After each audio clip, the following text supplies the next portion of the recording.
Hello friends, मैं अंजलि स्वागत करती हूँ आप सबका बीइंग शिक्षक के इस यूट्यूब प्लेटफॉर्म पे।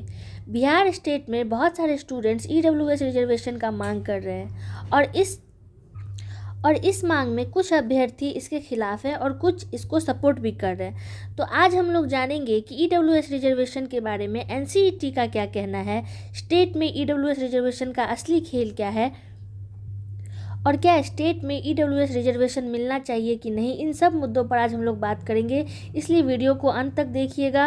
और वीडियो पसंद आए तो वीडियो को लाइक ज़रूर कीजिए, शेयर कीजिए और ज़्यादा से ज़्यादा सब्सक्राइब कीजिए, क्योंकि ये आपका चैनल है।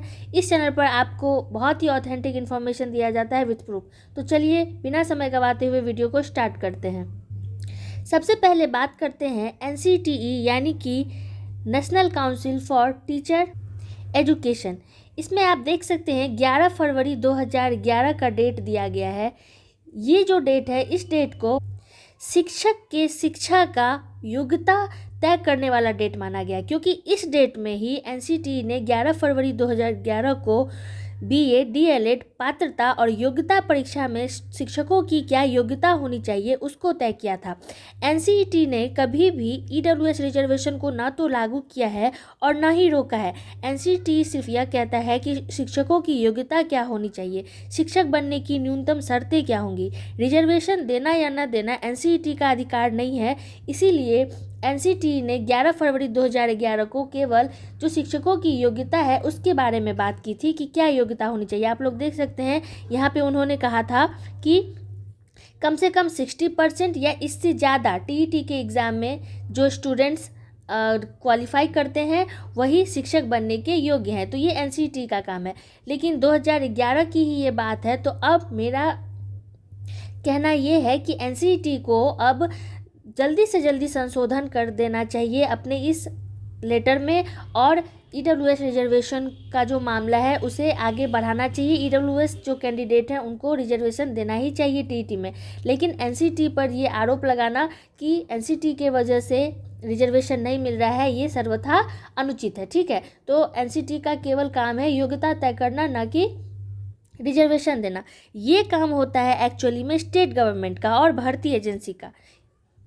ठीक है ना। तो इसमें एनसीईटी का कहीं से भी कोई मामला नहीं फंसा हुआ है जिसकी वजह से रिजर्वेशन ना मिल रहा हो। लेकिन हाँ, एनसीईटी को अब संशोधन कर देना चाहिए और ईडब्ल्यूएस रिजर्वेशन का जो मांग कर रहे हैं स्टूडेंट्स, उनकी मांग को डेफिनेटली सुनना चाहिए। अब आते हैं हम लोग असली मुद्दे पर, जो है स्टेट में ईडब्ल्यूएस रिजर्वेशन जो भी बिहार में चल रहा है। तो देखिए, संविधान के अनुसार एससी, एसटी और ओबीसी को संवैधानिक रूप से रिजर्वेशन दिया गया है और ईडब्ल्यूएस जो है वो आर्थिक आधार पर दिया जाने वाला आरक्षण है, जो कि स्टेट की पॉलिसी पर निर्भर करता है। ठीक है, यह हर राज्य को तय करना होता है कि ईडब्ल्यूएस लागू करना है या नहीं, कितना प्रतिशत देना है और किस भर्ती में देना है। ठीक है, अब बात करते हैं हम लोग कि भारत सरकार ने 2019 में 103वां संविधान संशोधन अधिनियम लाया था, जिसके तहत इकोनॉमिकली वीकर सेक्शन को 10% आरक्षण देने का प्रावधान किया गया था।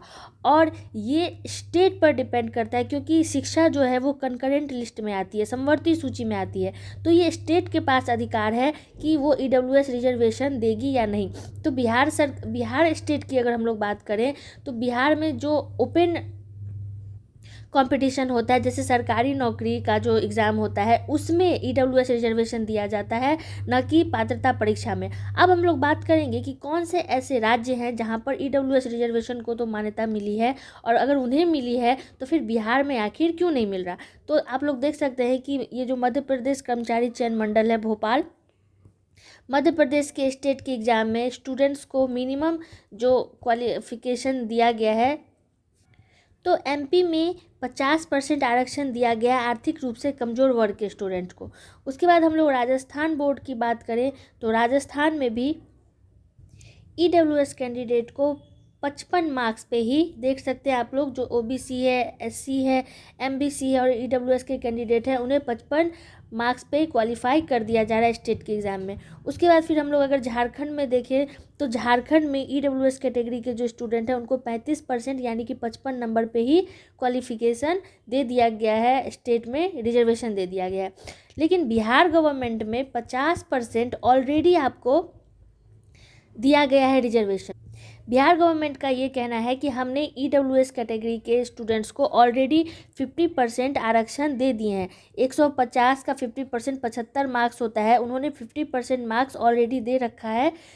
ईडब्ल्यूएस के जो कैंडिडेट हैं या जनरल कैंडिडेट हैं उन्हें स्टेट के परीक्षा में उत्तीर्णता के लिए, इसीलिए वे ईडब्ल्यूएस कैटेगरी को अलग से नहीं दे रहे हैं रिजर्वेशन। ठीक है, जैसे आप लोग देख सकते हैं यहाँ पे कि बिहार सरकार ने जनरल और ईडब्ल्यूएस कैटेगरी को 50% दे रखा है रिजर्वेशन, पिछड़ा वर्ग को 45.5%, अत्यंत पिछड़ा वर्ग को 42.5%, अनुसूचित जाति या जनजाति को 40%, दिव्यांग को 40% और जितनी भी महिलाएं हैं उन्हें 40% उत्तीर्णता दे रखी है बिहार गवर्नमेंट ने। तो ईडब्ल्यूएस के जो स्टूडेंट्स हैं उन्हें 50% ऑलरेडी दे दिया गया है रिजर्वेशन, इसीलिए एक्स्ट्रा जो 10% रिजर्वेशन है स्टेट में ईडब्ल्यूएस रिजर्वेशन हम नहीं देंगे, ये बिहार गवर्नमेंट का कहना है। ठीक है, तो इसीलिए ईडब्ल्यूएस को लेकर जो कन्फ्यूज़न है उसकी जिम्मेदारी जो है वो पॉलिसी मेकर्स और स्टेट गवर्नमेंट की है, एनसीटी की नहीं है। तो अगर बिहार में स्टूडेंट्स मांग कर रहे हैं कि अगर बाकी कैटेगरी को मिल रहा है आरक्षण तो फिर ईडब्ल्यूएस कैटेगरी को भी मिलना चाहिए, तो ये कहीं से भी अनुचित नहीं है। बिहार सरकार को डेफिनेटली इन बातों को सुनना चाहिए, बीएसईबी को संज्ञान में लेना चाहिए और स्टूडेंट्स की जो मांग है उन्हें पूरा करना चाहिए। मेरी यही शुभकामना है कि आप सभी जो भी स्टेट के एस्पिरेंट्स हैं, ईडब्ल्यूएस एस्पिरेंट्स हैं, उनको आपका जो अधिकार है वो आपको मिले, क्योंकि ये आपका संवैधानिक अधिकार है, तो आपको डेफिनेटली मिलना चाहिए क्योंकि आप योग्य हैं और आप शिक्षक पात्रता के लिए डेफिनेटली एलिजिबल हैं। तो आपको सरकार को आपकी बात ज़रूर सुननी चाहिए। मिलते हैं अगली वीडियो में। जय हिंद।